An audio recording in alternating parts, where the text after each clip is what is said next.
Federal High Court sitting in Abeokuta, Ogun State capital, has nullified all primaries conducted by the various factions of the People's Democratic Party in the state. Justice O.O. Oguntoyibo called for a rerun of the primaries within 14 days. The court declared that all the primaries already conducted by the party in the state were not in accordance with the provisions of the Electoral Act. He also stopped the Independent National Electoral Commission from recognizing Ladi Adebutu as the governorship candidate of the party in the state. We're now being joined by a PDP chieftain in Ogun State, Prince Segun Seriki, to look at that judgment and the way forward. Thank you for joining us on Newsday. Thank you very much, ma'am. I'm wondering how big a crisis this is for the PDP, now that you're expected to hold fresh primaries within 14 days, and INEC has also, ordered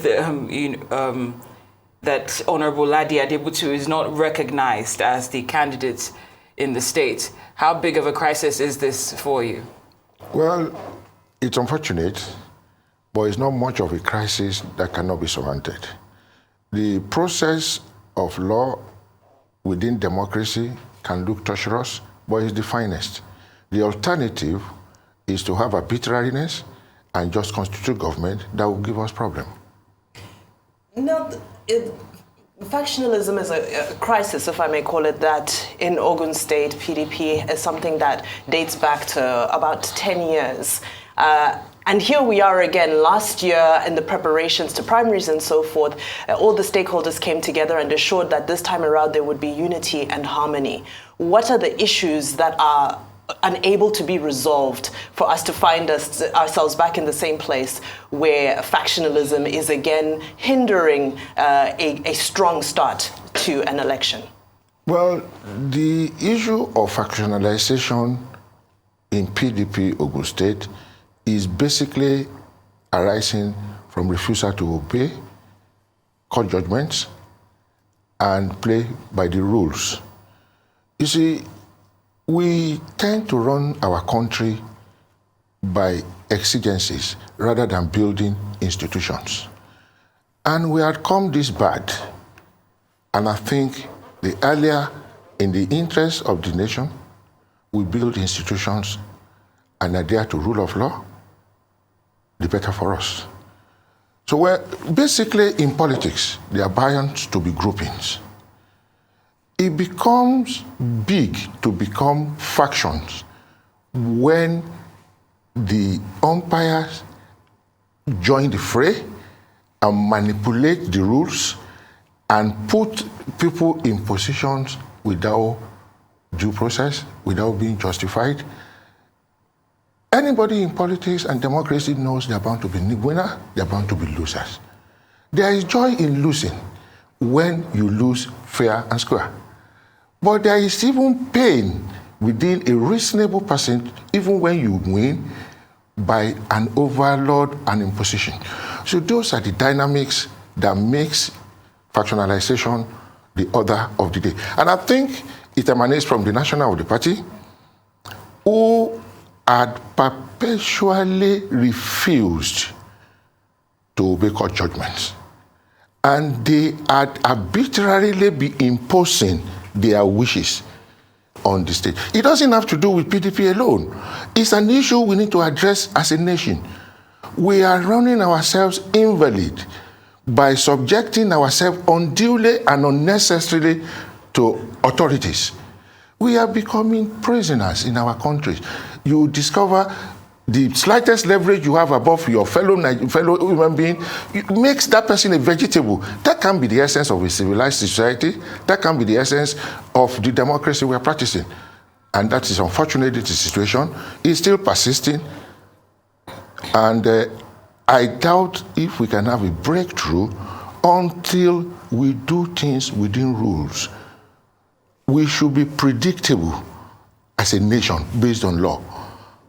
Arbitrary decisions cannot be fine for investors. It's going to be threatening foreigners even, because you cannot predict what Nigerian would interpret ordinary things to mean. It's unfortunate. we understand that, excuse me, that, the persons on the delegates list used by the PDP electoral panel for the primary were not actually democratically elected at the ward, local government, and state congresses of the party. Why do you think that was the case, if this is true? You see, the issue is even more complicated than the way you said it. There had been a judgment. In law, there is something they call judgment in rem. It's like you buy a land, you have the title from maybe a judgment on behalf of the family. The name on the judgment could have the person could have died, but the judgment is in rem.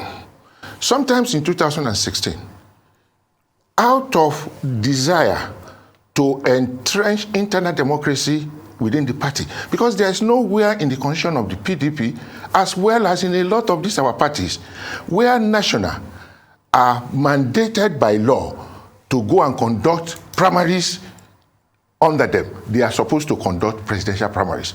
Because of the overload, because of the desire to impose governors, to impose senators, to impose House of Rep members, the judiciary had acquiesced to the abnormality and madness of democracy that we call family issue.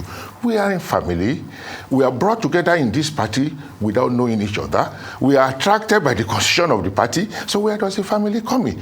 And you will remember, this madness started prior to Amechi, when judiciary was getting forthright. You remember the Ararume situation. The Imo people wanted Ararume, but the overlords in Abuja didn't want him. He never became that governor. And that is why the Supreme Court, in its wisdom, rather than cancelling the election, imposed Amechi. We are worse off. We are back into a worse scenario. The National wants to continue from Abuja, negotiate and impose candidates on the people and say in family interest, go and work for a non-entity you never knew or go and work for a misfit. You see, we can't run a country like that.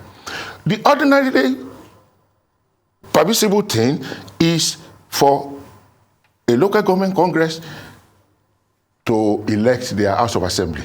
What does the National need to know about that than to transmit in the principle and spirit of democracy that name, ditto the Senate, ditto the governor. But they will now come and have a lot of lists and send people who manipulate the list.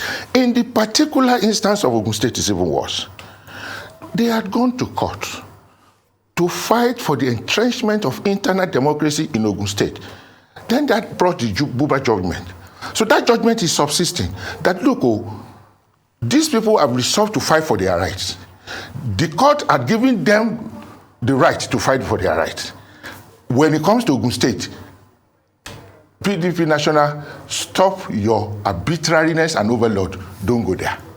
But they won't like it, so they are looking for ways to circumvent it. That one has led to multiple cases. And in this particular instance now, where I happen to be elected the senatorial candidate by the Ogun State ESCO, as directed by subsisting judgments, we put before the court 6 judgments subsisting of course of competent jurisdiction in Nigeria. 4 from the High Court, from the appeal, even inclusive of the Supreme Court, because those are the issues that now led to that thing. Prince Segun, where do we go from here? Because, I'm glad you highlighted the issue at a national level. We've already seen what's playing out at, the most senior hierarchy of the PDP within the party. And now this issue is clearly has trickled down to grassroots. And you're saying that it's partially almost a cultural issue where people do feel that, certain decisions can be made with impunity. Yeah. Now, to me, that sounds like a crisis in constitution of the party. But what checks and balances? How do we move forward from, especially in the case of Ogun State, where this is almost 10 years since Governor Daniel left, we've seen a recurrence of these events. So if we now understand that this is a culturally embedded issue, the Constitution isn't helping us, we're going to court, but still these processes are being circumvented, isn't it time to think of a new way forward? No, you see, it's not which way forward. Is what do we do? What do we do? What we do is to persevere, having discovered that we have no other country, to keep on challenging the obstruction to our progress. Otherwise, we will resort to the exigencies of finding short-term solutions and thinking we are moving forward. And that's why we got 1,000 naira to $1. We are not moving forward. We need to face it. And it's going to be a sacrifice like we are doing. Between us, on my honor, I desire to serve in the Senate, but I'm not a desperate aspirant. I'm more importantly interested in contributing to entrenchment of institutions and enforcing internal democracy in parties. Because at the end of the day, they'll just put mushroom candidates for us, haven't manipulated the process, then we kill in the sun and be funding for rubbish. So we need to persevere. I'll tell you a thing, it's much more complex than that. In this particular instance now, there is one issue for determination. Courts of Nigeria, including Supreme Court, had affirmed that only Ogun State ESCO can conduct primaries in Ogun State. That shouldn't be difficult for PDP National to understand. They are written in English. Even the last judgment by Justice Mohammed in 2020 confirms that this thing is a judgment in rem, because even after election, PDP National went to court and Justice Mohammed said, I hold in our way all authorities you are citing. But in the particular instance of Ogun State, I am handicapped. You must obey the judgment of Court of Nigeria. They still refused. They will be manipulating everything, and whether it's ridiculous. The painful part is, in this instance now, the Honorable Justice was also handicapped in recognizing that there are subsisting judgments of courts of competent jurisdiction in Nigeria. And she owned up, and that's why she's cancelling. Then we now ask questions. Why did the judge now misdirect herself into being unduly benevolent, granting what was not sought? You see, you discovered this thing is unlawful, and you now went into a voyage of philanthropic gestures, dashing people what was not before you. You see, there are issues in Nigeria we need to really face, and we need to be persistent. We shouldn't be tired. You said these primaries are wrong because this judgment said don't do it like that. It becomes curious when the issues have been distilled into who should have done the primaries within law. Is it Ogun State ESCO or the National? Now, I had been a plaintiff in an arrangement where we obeyed judgments of court. So we now, before the court, primary responsibility of a court is the protection of the sanctity of your judgment. The judge now sat in that judgment knowing that multiples are now complaining of infractions in the unlawful exercise that you will know. Why are you sitting in giving multiple judgments about infractions on unlawful issue? And you now came out to say this process is unlawful, but you are giving judgment on infractions in unlawful exercise. It's wonderful, but it's the situation we find ourselves in the country. We have to keep the spirit. Indeed, and that's where lies our future. Very well. I have enlisted, and I implore people, it's not an issue of just let's solve the problem. We have done that one severally. We are worse off for it. We need to fight for what is right and know that we are going on what is right. We have ridiculously got to a level that the people in government know they don't need us to come back to government. So we need to fight. Profound. Okay, we're pressed for time, but just on a final note, do you think that this judgment could actually mar PDP's chances in Ogun State? Talking honestly, the party to beat in Ogun State today, sincerely, without partisanship, is PDP. Why? Because the current government of APC in the country is campaigning for a change from the maltreatment they are meeting on the people. Maybe this could be a way to deprive the people of anticipated change that will bring socio-economic emancipation. The more we are going to have faith that if we must have this change, PDP is the answer, but it must be the PDP that is capable of doing what is right, not PDP emanated from arbitrariness that will bring us worse off from the madness we are seeing in APC. And that's why we're doing all this. You know, there's so much to unpack and so much to dissect, but unfortunately, we're only given so much time in a day. Prince Segun Seriki, thank you so much for your time.